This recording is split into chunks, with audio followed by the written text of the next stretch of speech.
Faxriddin hoji, sizga bundan kattasini topolmadim. Uyi va haybatligiga bitta e'tibor berasiz. 6 sotixga tushgan.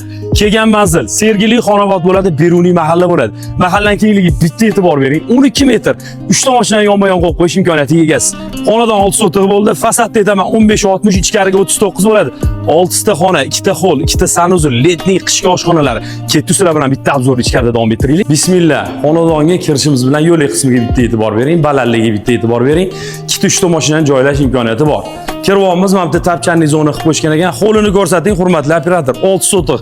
Kattaligiga e'tibor bering. Past tarafga basseyn, zeleniy zona qilish imkoniyatiga ega bo'lasiz. Endi proyekt bo'yicha tushuntiradigan bo'lsam, tashqari tarafda bitta hojatxona bor, uni yonida katta zona qilib qo'yilgan, uni yonida 7 ta oshxona.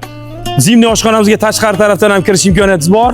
Endi asosiy binoga kirib borar ekanmiz, chiroylikgina bitta katta hol kutib oladi. Uni yonida bitta katta zal, yonida ota-onalar yotoqxonasi, bitta sanuzul bo'ladi. Ichkari tarafdan ham zimniy oshxonaga kirish imkoniyatiga egasiz. Ikkinchi qavatga chiqib borar ekanmiz, bitta kattagina chiroyli holga nazar tushadi. Divanli zona qilib qo'yasiz, televizorlarni ilib ko'rib, bemalol o'tirish imkoniyatiga egasiz.